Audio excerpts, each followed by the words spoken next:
பெரியாரை நேசிட வைத்த பெயர் இது. போகும் இடமெங்கும் புரட்சி நடைபோட்டு கலையும் தமிழுமாக புதியதோர் உலகம் செய்ய புறப்பட்ட சத்தியத்தின் ராஜா திரு சத்யராஜ் அவர்களை உங்கள் முன் பேச அழைக்கிறோம்.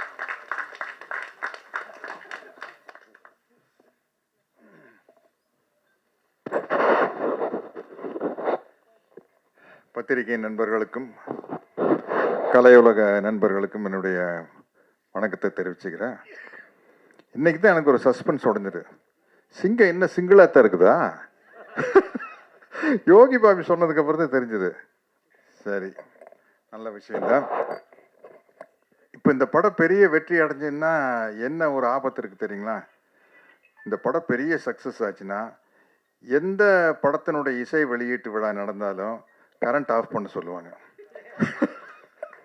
சார் அது லைட்டு போனால் தான் சார் படம் சக்ஸஸ் ஆகும் அப்படிங்கிற மாதிரி அப்படி ஒரு சென்டிமெண்ட்டு வந்து சேர்ந்துடும். இந்த படத்தை பற்றி பேசினா எல்லாத்த பற்றி பேசணும்னா இந்த டேபிளை திருப்பி போட்டு இங்கே பார்த்து தான் பேசணும், அங்கே பார்த்து தான் பேசணும். அவ்வளோ ஆர்டிஸ்ட் இருக்கிறாங்க.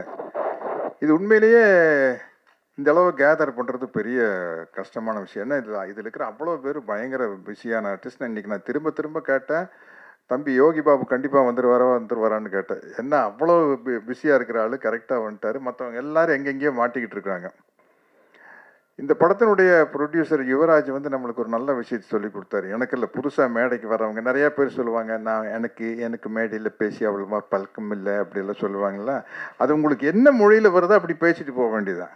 அவர் அடித்தார் பாருங்க, நான் வந்துங்க முதல் படங்க இப்படித்தானுங்க எடுத்துனுங்க, அப்புறம் படம் எடுக்கும்போது தானுங்க தெரிஞ்சதுங்க, படம் பார்க்கறதுக்கு வேணா சுலபமாக இருக்குங்க, எடுக்கிறது வந்து பெண்டுகள்ட்டு போங்க. அவ்வளோதான். அதனால வந்து எல்லாருக்கும் சொல்கிறேன், எனக்கு இந்த மேடை புதுசு, மைக்கில் பேசி புதுசு அப்படிலாம் நீங்கள் சொல்ல வேண்டிய அவசியமே இல்லை. யுவராஜ் மாதிரி நம்மளுக்கு என்ன வருமோ அடித்து கிளப்பிட்டு போயிட்டே இருக்க வேண்டியதுதான். அதையே தான் நம்ம டைரக்டர் பிரதாப் பண்ணார். பெரிய விஷயம். இவ்வளோ ஆர்டிஸ்ட்டை சேர்த்து வச்சு இப்படி ஒரு படம் எடுக்கிறது. எனக்கு என்ன ஒரு ஒரு ஒரு பேட்டர்ன் படம் வரையில் நம்மளுக்கு சில படங்கள் வெற்றி அடையில நம்மளுக்கு ஒரு சந்தோஷம் கிடைக்கும் இல்லையா? அது மாதிரி இப்போ இந்த மதகஜராஜாவும் குடும்பஸ்தனும் ஓடுறது வந்து ஒரு சரி, இப்போ ஜனங்களுக்கு ஒரே ரத்தம் கொலை அதே பார்த்து இந்த மாதிரி ஒரு குடும்ப படத்தை ஜாலியாக காமெடியாக பார்க்குறது ரொம்ப ரசிக்கிறாங்க அப்படிங்கிறது இந்த ரெண்டு படத்தின் மூலமாக நம்மளுக்கு நிரூபணமாக இருக்குது. அது ரொம்ப மகிழ்ச்சியான விஷயம். அதனால் நானும் ஜெய்யும் ஒரு பெரிய வெற்றிக்காக காத்துக்கிட்டு இருக்கிறோம். 6 வருஷம் தானே ஆச்சு பார்ட்டி படம் எடுத்து. மதகஜராஜா 12 வருஷம் கழித்து கோல் போட்டுருச்சே. நாங்கள் ஃபிஜியில் அவர் வெங்கட் பிரபு டைரக்ஷனில் பார்ட்டின்னு ஒரு படம் நடித்தோம். ரொம்ப ஜாலியாக ரொம்ப என்ஜாய் பண்ணி நடித்தோம். அப்படி இருந்தது. அந்த படமும் கூடி சீக்கிரம் வெளியானோம். இன்னைக்கு ஜெய்கிட்ட பேசிட்டீங்கள தான் கேட்டேன், ஜெய் ராஜா ராணி வந்து ஒரு 4-5 வருஷம் ஆயிருக்குமா அப்படின்னு. சார் 12 வருஷம் ஆச்சு சார் அப்படின்னு. ஐயோ 12 வருஷம் ஆகி போச்சா அப்படிங்கிறது அப்போ வரையில் தான் நம்மளுக்கு தெரியுது. அதே மாதிரி நம்ம நல்ல பட்டம் கொடுத்தீங்க, இசை வள்ளல். இல்லை, அது சில சமயத்தில் அந்த இமான் அப்படின்னு பேர் இருக்கையில் இசை வள்ளல் இமான் அப்படின்னா நம்மளுக்கு ரொம்ப பளிச்சுன்னு இருக்கும் இல்லையா? அது மாதிரி இந்த படத்தில் நிறையா அழகான ஹீரோயின்ஸ் நடிச்சுக்கிறாங்க. நானும் கூட இந்த படத்துக்கு ஷூட்டிங் போய் ஒரு கெத்தாக போனேன். என்னென்னா, அஜித் விஜயோட ஹீரோயின் தான்ப்பா நம்மளுக்கு ஜோடியாக நடிக்கிறாங்க. நம்ம இன்னும் யூத்து தான்.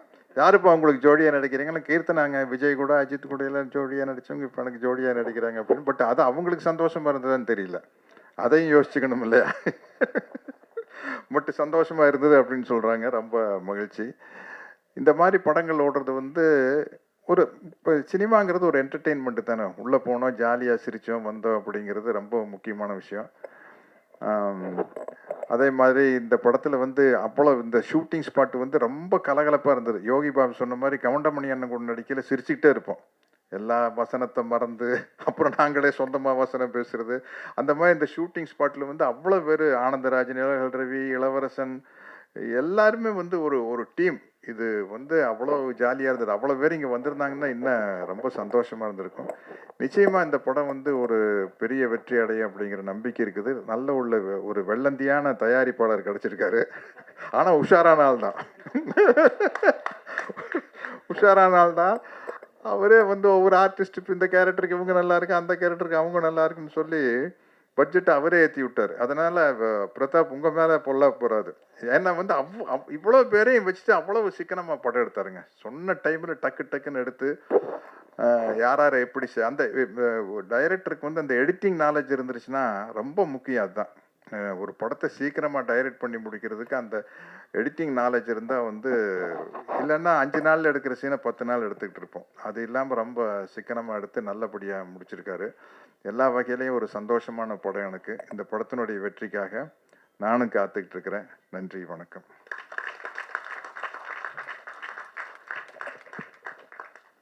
Thank you sir.